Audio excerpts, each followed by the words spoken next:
Now चलो बच्चों शुरू करें। देखिए now in my yesterday class I taught you the different type of question words. कल हमने कुछ क्वेश्चन वर्ड्स को डिस्कस किया था and then I taught you some question with different preposition. अब हम कुछ क्वेश्चन वर्ड को पढ़ेंगे किसके साथ? प्रेपोजिशन वर्ड्स के साथ। जैसे कि आप लोग जानते हैं प्रेपोजिशन कौन सा होता है? In, for, with, after, behind, before, ये सारे हमारे प्रेपोजिशन है। तो बहुत बार क्या होगा, जब भी किसी क्वेश्चन वर्ड के साथ प्रेपोजिशन लगकर आएगा तो आपको प्रॉब्लम होगी। जैसे कल हमने पढ़ा था विद होम, किसके साथ, है ना, किसके साथ पढ़ा था। फिर मैंने आपको बताया था फ्रॉम वेयर, वेयर से पहले हमने फ्रॉम वेयर लगा दिया था कि कहां से।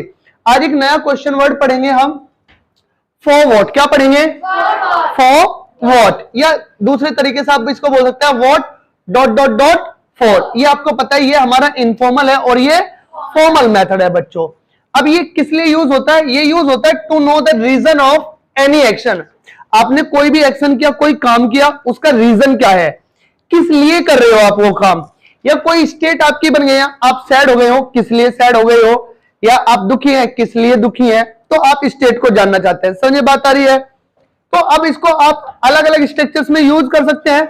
जैसे फॉर व्हाट हम इनफॉर्मल में बात कर लेते हैं, फॉर्मल ये रहा तो आप इसको यूज कर लेंगे। ठीक है, मैंने कहा ये काम कर रहे हो, हाँ जी कर रहा हूं। अच्छा किस लिए कर रहे हो? तो for what are you action में आप इस काम को किस लिए कर रहे हो। आपसे मैं जानना चाहता हूं आप इंग्लिश सीख रहे हो? आपने कहा हाँ जी सीख रहे हैं। मैंने कहा किस लिए इंग्लिश सीख रहे हो, तो कैसे पूछूं? For what are you learning English. क्या बोलेंगे? आप यहाँ किस लिए खड़े हो? For what are you standing here. क्या बोलेंगे? मैंने कहा आप लड़ाई किस लिए कर रहे हो? For what are you fighting. क्या बोलेंगे? मैंने कहा किस लिए किया है तुमने? For what have you action third form. मैंने कहा आपने उसे पैसे किस लिए दिए हैं? For what have you given him money. क्या बोलेंगे? बात समझ में आ गई? आपने एसी इंस्टॉल किस लिए की है?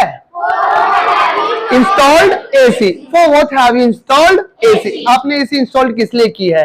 अच्छा ये काम किस लिए करते हो? तो फॉर व्हाट डू यू। आप मुझसे जानना चाहते हैं सर आप इंग्लिश किस लिए पढ़ाते हो? For what do you teach English. क्या बोलेंगे? आप मुझसे जानना चाहते हैं आप सर वीडियो किस लिए अपलोड करते हो? For what do you upload video. क्या बोलेंगे? बात समझ में आ रही है? अच्छा ये काम किस लिए करोगे?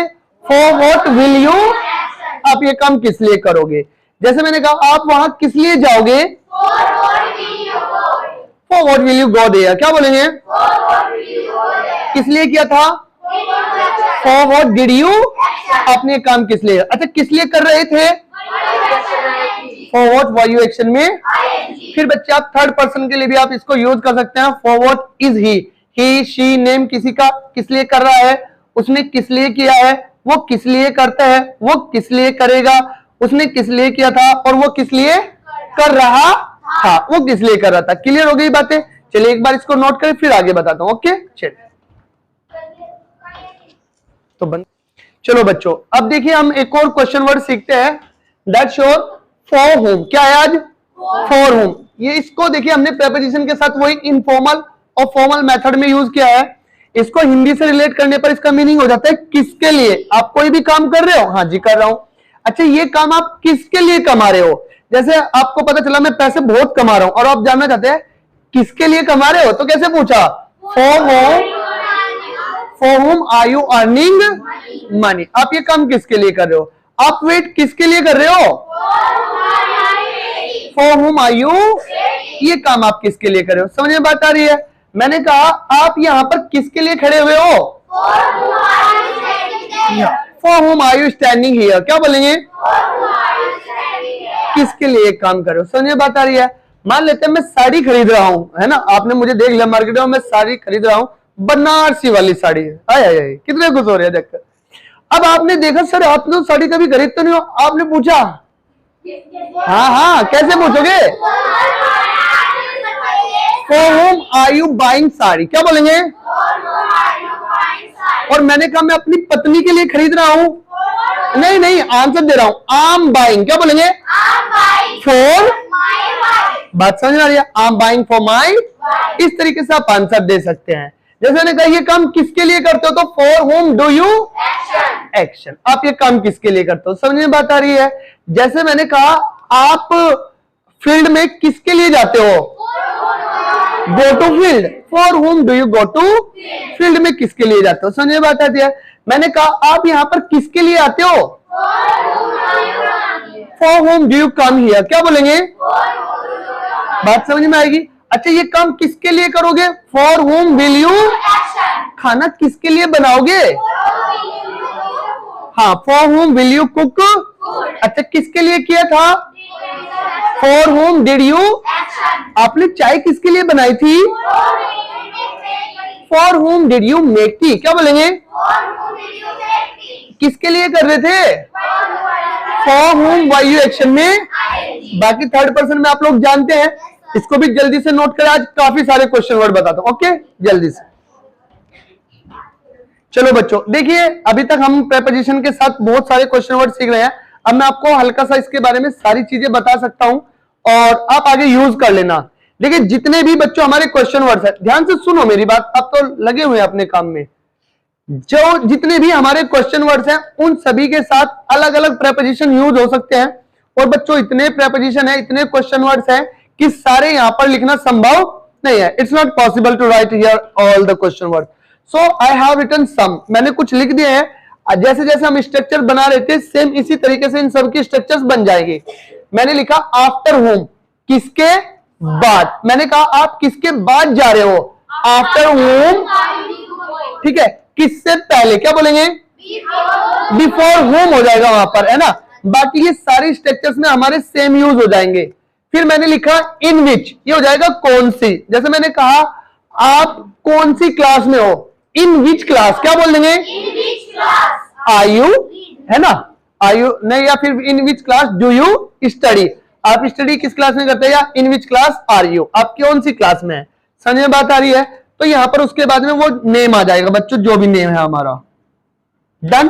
फिर ये हो जाएगा विद हाउ मैनी, यानी कि कितनों के साथ, जैसे मान लेते हैं आप यहां पर क्लास अटेंड कर रहे हो तो आपसे घर वाले जानना चाहते हैं, अच्छा बच्चे आप वहां पे जा रहे हो, आपने कहा मैं जा रहे हो, और कितने बच्चे जा रहे हैं, वहां तो बहुत बच्चे जा रहे हैं। फिर उन्होंने पूछा अरे कितने बच्चों के साथ क्लास अटेंड कर रहे हो, तो कैसे पूछेंगे, with how many children are you attending the class, कितने बच्चों के साथ आप क्लास अटेंड कर रहे हो, समझे बात आ रही है? मैंने कहा आप कितने खिलाड़ियों के साथ खेल रहे हो, very nice, with how many players are you playing, क्या बोल देंगे, क्लियर हो गई बच्चे? इसी तरीके से आप डिफरेंट डिफरेंट, जैसे मैंने कहा कितने बच्चों के बाद, तो ये आफ्टर कहां जाएगा, हाउ मेनी के से पहले आ जाएगा, कितनों से पहले तो बिफोर आ जाएगा। बात समझ, जरूरी है बच्चा यही आएगा यहाँ पर, आप अलग प्रेपोजिशन भी यूज कर सकते हो, वो आप पर डिपेंड करेगा कि आप अपना माइंड कितना यूज करेंगे।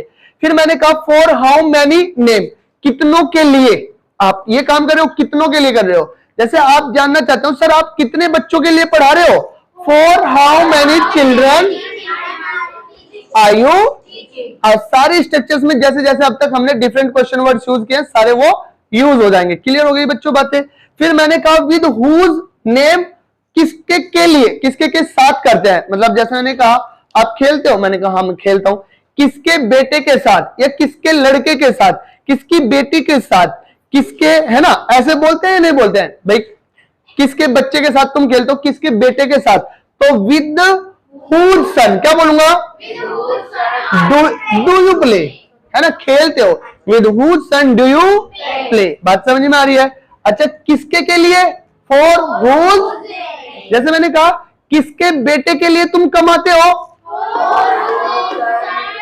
डू यू अर्न, हाँ for whose son do you earn money, क्या बोलेंगे, मान लेते हैं मैं, मेरा बच्चा है वो मुझसे पैसे मांगता है कि पापा पैसे दे दो, मैंने कहा एक लगेगा लपटा भाग, और मेरी वाइफ मेरे साथ लड़ने आ गई, अरे अरे अरे देते क्यों नहीं हो आप, किसके बच्चे के लिए कमाते हो जब आप अपने बच्चों को पैसे नहीं देते? तो उन्होंने कहा फॉर हुज सन, क्या पूछा, डू यू, समझे बात है? तो इस तरीके से बच्चों हमारे सारे के सारे क्वेश्चन वर्ड से पहले आप डिफरेंट डिफरेंट प्रेपोजिशन लगाकर अपने सारे क्वेश्चन वर्ड्स बना सकते हैं। एक बार आप इनको नोट करें, फिर मैं आपको कुछ और दो चार अच्छे से हमारे क्वेश्चन वर्ड्स बचे हैं उनको भी यूज कर लेते हैं। ओके लिखिए, ठीक है। चलिए बच्चों देखिए, अब थोड़ा सा हम एक दो हमारे इनफॉर्मल क्वेश्चन बचे हैं उनको भी सीख लेते हैं। नेक्स्ट क्वेश्चन वर्ड है हमारे what about and how about. देखिए मेनली क्या होता है, जब भी हम किसी क्वेश्चन को पूछते हैं तो पहले क्वेश्चन वर्ड, फिर हमारा टाइम वर्ड, उसके बाद हमारा सब्जेक्ट, फिर हमारी वर्ब और फिर अदर वर्ड्स रखते हैं। लेकिन ये हमारे इनफॉर्मल क्वेश्चन है, इसमें वो रूल काम नहीं करेगा। बिल्कुल जैसे मैंने आपको बताया इनफॉर्मल हम बोलते हैं, तो व्हाट अबाउट का मतलब होता है क्या रहा। कोई भी काम आपने किया तो मैं जानना चाहता हूं उसका क्या रहा। या मैंने पूछा हाउ अबाउट, आप इनमें से कोई भी यूज कर सकते हैं, कोई प्रॉब्लम नहीं है। तो पूछने का तरीका होगा व्हाट अबाउट और उस चीज का नेम आ जाएगा। जैसे मैंने कहा अरे तुम्हारे रिजल्ट का क्या रहा, व्हाट अबाउट योर रिजल्ट, क्या बोलेंगे। आपके इंटरव्यू का क्या रहा, हाँ व्हाट अबाउट योर इंटरव्यू, क्या बोलेंगे। आपकी सैलरी का क्या रहा, व्हाट अबाउट योर, इसका मतलब मैं जानना चाहता हूं मिली या नहीं मिली। बात समझ में आई। अगर आप किसी काम के, आप यहां पर बच्चे हाउ अबाउट भी यूज कर सकते हैं, दोनों का मीनिंग सेम ही है, कोई टेंशन नहीं है। आप किसी के काम के बारे में जानना चाहते हो, अच्छा ये काम किया, अच्छा उस काम के बारे में आपका क्या रहा, मतलब हुआ या नहीं हुआ है, वो जानना आप चाहते हैं। जैसे मैंने कहा अरे तुम्हारे जाने का क्या रहा, व्हाट अबाउट योर गोइंग, क्या बोलेंगे। मैंने कहा आपके YouTube चैनल को स्टार्ट करने का क्या रहा, YouTube channel, what about your starting YouTube channel, क्या बोलेंगे। वो आपकी वीडियो का अपलोड करने का क्या रहा, योर अपलोडिंग वीडियो, आपका वीडियो का अपलोड करने का क्या रहा। बात समझ में आ रही है। तो इस तरीके से बच्चों आप अपने डिफरेंट क्वेश्चंस को यहाँ पर यूज कर सकते हैं। इस क्वेश्चन वर्ड की अब सीरीज को हम यहाँ पर खत्म करते हैं। प्रेपोजिशन के साथ हमने सीखा। कल मैं आपको एक बहुत ही अच्छी क्लास कराऊंगा रिपीटेड क्वेश्चन वर्ड्स, जहां पर आप क्वेश्चन वर्ड्स को रिपीट कर करके बोलते हैं। जैसे तुमने क्या क्या खाया, कैसे कैसे वहां पहुंचे, क्या क्या देखा, कहां कहां गए थे, जब आप रिपीट करके पूछते हैं तो कैसे उनको बोलते हैं। टुमारो वी विल लर्न, कल हम सीखेंगे। टिल देन आपको क्या करना है, आपको सारे क्वेश्चन वर्ड्स की बहुत अच्छे से प्रैक्टिस करके आनी है। या पहले इसके वो लिखवाए जाए आप सबको एग्जाम्पल्स, कल हम इनके एग्जाम्पल्स कर लेते हैं फिर, है ना। एक वीडियो जो है इसकी बना देंगे, इसके एग्जाम्पल्स की, सारे के सारे जितने भी हमने सीखे ये कर लोगे आप लोग। अभी वो क्वेश्चन वर्ड्स बहुत लेंथी हो जाएगा, बहुत ज्यादा। चलिए खैर इतना ही आप नोट करें, कल फिर मैं आपको आगे पढ़ाता हूं। Okay bye bye. चलिए वीडियो